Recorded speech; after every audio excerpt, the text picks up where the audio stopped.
The 1990s were the golden age of action films. During that time, dozens of excellent action films were made, many of which remain enjoyable to watch today. One such film is Con Air, directed by Simon West. The success of films like The Rock, Face Off, and Con Air made Nicolas Cage one of Hollywood's highest-paid actors. All three films were released between June 7, 1996, and June 19, 1997, meaning Cage managed to star in three iconic box office hits in just 1 year. This is a truly unique achievement, and while Nicolas Cage is not typically regarded as one of the greatest action heroes, he is the only actor to have dominated the box office with three action films in such a short period. Moreover, all three received excellent ratings from audiences. Today, let's talk about one of these films, a movie whose script was rewritten on the fly and which came dangerously close to becoming a massive box office failure. Con Air could have been released back in 1995. However, Don Simpson, Jerry Bruckheimer's business partner, didn't want to work on the project. Simpson, who had collaborated with Bruckheimer on many hits, including Beverly Hills Cop, Top Gun, The Rock, and Bad Boys, thought the script for Con Air was absurdly stupid and unlikely to make a good film. Bruckheimer disagreed, and after their producing partnership ended in late 1995, he launched Con Air on his own. It is hard to say now whether Don Simpson was right, because the final film turned out to be very different from the original script. First of all, the lead role was initially intended for another actor, but after the success of The Rock, Bruckheimer brought Nicolas Cage on board. Second, the script underwent numerous changes. For example, the plane carrying the prisoners was originally supposed to crash directly into the White House, not in the middle of Las Vegas. Bruckheimer changed the location shortly before filming began. The White House was spared thanks to the release of Independence Day in 1996, as the filmmakers didn't dare blow it up 2 years in a row. Simon West was quickly chosen to direct Con Air. The project, starring Nicolas Cage, marked West's first feature film.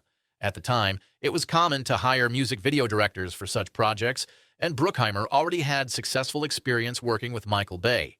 One of West's most famous works was Rick Astley's music video for a song that has since become an internet meme.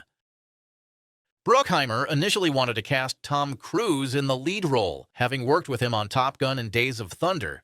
However, Cruise wasn't interested in the project and politely declined the producer's offer. Bruckheimer believed the film would only work with a big star in the lead, so after Cruise turned him down, he approached almost every major name in Hollywood, but couldn't find anyone available. The lead role almost went to William Baldwin, who was willing to work for next to nothing after the failure of Fair Game. But when The Rock hit theaters, Bruckheimer realized he had just created a superstar who was still free and relatively affordable. Nicolas Cage wasn't thrilled with the script either, but agreed to star in the film after Bruckheimer gave him complete creative control over his character. The main character, Cameron Poe, changed beyond recognition. In the original script, he was just a regular redneck from Alabama who stood up for his girlfriend and took down a couple of bullies. Cage insisted that his character be a soldier and that the fight only happened because the bullies had a knife. He also requested the addition of a wounded friend on the plane, someone his character couldn't leave behind. Since that didn't seem like enough to Cage, he further insisted on adding a female guard on board, whom he could also protect. According to Cage, his character seemed too naive for staying on the plane, despite having the chance to leave. But with such responsibilities on his shoulders, his decision to stay became perfectly justified. Choosing the main antagonist wasn't easy either. Bruckheimer's first choice was Gary Oldman, but Oldman immediately turned down the offer, finding nothing remarkable in the script. The offer then went to Ed Harris, but he chose The Truman Show instead. Attempts to cast Tim Robbins also failed, as he couldn't make time for Con Air. Rumor has it that Mickey Rourke also tried to get into Con Air. Mickey, attempting to restart his career, attended many auditions hoping to land an interesting villain role. To impress the producers, he showed up at the audition with a huge knife, waving it in front of Jerry Bruckheimer's face and demonstrating how, where, and with what force he would stab his enemies. The producers didn't give Mickey a firm no, but they approached John Malkovich the next day. Malkovich also said he didn't like the script. What frustrated him even more was that the script was constantly changing, making it hard to understand what his character was supposed to be like. As a result, the actor often had to improvise and overact during filming. However, many of these moments were so good that they made it into the final cut. John Cusack also joined the project, later claiming that Con Air was the worst film he had ever worked on in his entire career. Cusack is quite an interesting figure. In some films, he looks fantastic, while in others, it's clear he is simply doing his job. During interviews, the actor rarely talks about the big blockbusters he has starred in, though it does happen occasionally. Cusack admitted that he doesn't enjoy working on films like 2012 or America's Sweethearts, but he pushes through because these big blockbusters open doors for other projects he wants to star in. That's exactly how he felt about Con Air. According to the actor, the script was really bad. However, he was offered a decent paycheck, which he could later put to good use. That good use turned out to be the 2002 film Max, where Cusack played one of the lead roles, served as producer, and fully financed the filming. The actor says that Max wouldn't have been possible without Con Air. Because of his attitude toward blockbusters, Cusack didn't bother trying to deeply understand his character, but simply performed what was written in the script. When working on such films, the actor prefers to simply follow instructions. He fulfills his contracts and completely distances himself from the projects. All actors have certain requests during interviews, and John Cusack is no exception. One of his requests is not to be asked about his work on Con Air. Interestingly, despite Cusack repeatedly stating how much he hated Con Air and his character in it, when Hollywood considered launching a sequel in the late 2000s, he admitted in an interview that if they asked him to return, he would put his reservations aside and agree to join the project. However, Nicolas Cage's career was rapidly declining at the time, and launching an expensive action film with him was deemed too risky. As a result, all talk of making a sequel died down, and Con Air producer Jerry Bruckheimer moved on to other projects.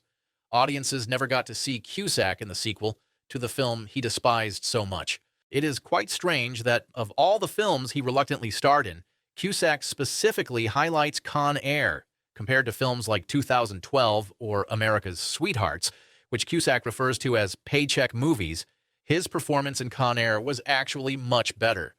Moreover, judging by the ratings, the film itself was much more popular with viewers.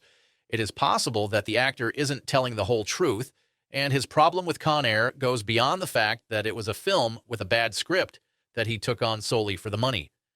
The filming process was very stressful. Constant script revisions slowed production, resulting in a rushed schedule. This rush led to a tragic incident on set. A poorly secured plane fell on special effects master Philip Swartz. He couldn't be saved, and the film became a tribute to him. Due to production delays, composer Mark Mancina had to leave the project to work on Speed 2. He was replaced by Trevor Rabin. However, some of the music that Mancina had already composed was kept in the film, which is why Con Air officially has two composers. Con Air was released exactly 1 year after The Rock. The action film starring Nicolas Cage reached #1 at the box office, displacing Steven Spielberg's The Lost World. 2 weeks later, John Woo's Face Off hit theaters. At one point, 2 action films starring Nicolas Cage were in the top 5 for the week. Both films performed well at the box office and went on to achieve great success on video. Con Air received 2 Academy Award nominations for Best Sound and Best Original Song. However, the film had no chance of winning, as it was up against Celine Dion and Titanic. Interestingly, the same song that was nominated for an Oscar also received a Golden Raspberry nomination, but it didn't win among the worst songs either.